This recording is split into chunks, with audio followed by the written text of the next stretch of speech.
Sometimes there's projects that you just want to be part of, right? That you're willing to do it, even if you don't make a dime from it. And that was this movie, Hell or High Seas.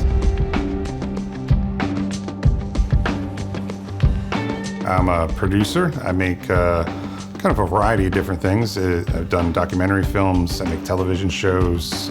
In your heart, you want to be able to work on things that you find interesting, or you feel like there's a purpose behind making this, that it can be useful or helpful to other people. I had a hard time whenever I got out of the Navy. I was like, why don't we use my story to show like what happened to me, so maybe whenever they get out, they'll know that they're not alone. I was like, we've got to do something awesome that people would want to pay attention to, and that we'd use as the background for telling this story.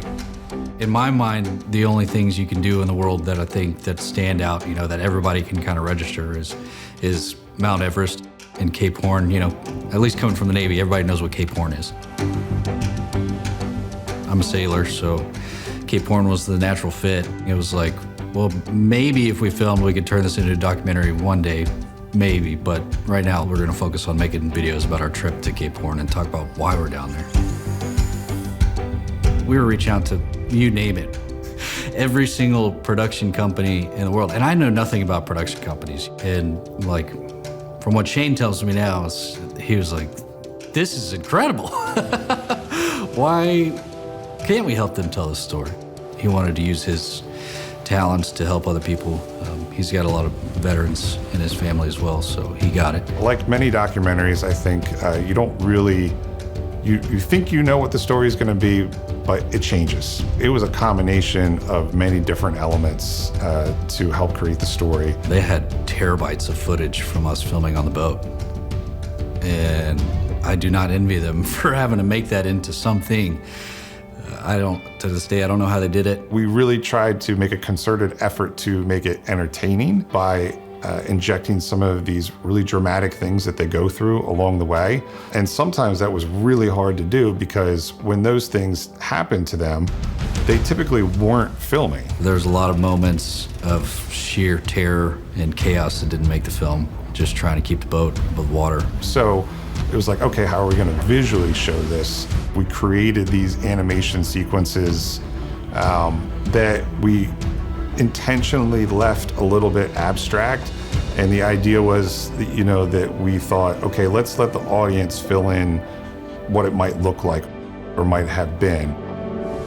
And fortunately, it worked out. We got a lot of people that said, oh, those animation sequences were really cool.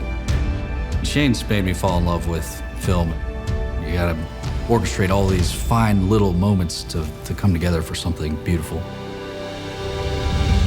Making the film was not for us, it was not for me.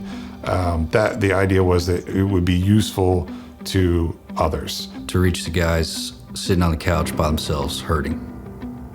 That was the goal. That is the only goal.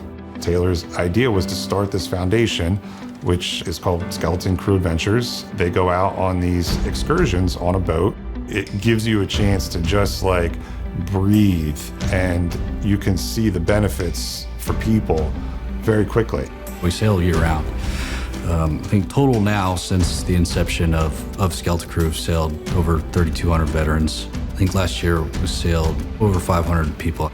That foundation's been really successful, and a lot of people come to the foundation from having seen the film. That is an amazing thing to see, that, to know like we were part of this group that created something that was then beneficial to somebody else. Making the film is part one. Distributing your film is like part two, which is actually almost as hard and challenging, if not even harder. Having our film on Documentary Showcase is a great honor. We feel very fortunate that it was selected. Even more fortunate that more people will get to see it. I mean, how many people is this gonna reach, right? Like, there's that one guy who's got out of the military, you know, middle of Wyoming or Idaho or middle of West Texas, sees this and is like, there's people that have gone through this and they've gotten better. That's what this film is about. And so for you guys to put it out to your network is a massive, massive deal that I don't take lightly. It's cool. I don't have words to express how grateful I am. The thing I love about the veteran community is when push comes to shove, like, they all support each other, and they all band together, and I think that that is an amazing thing. I think there's a lot that we can learn from such a very basic thing to be more supportive of each other and just the country as a whole.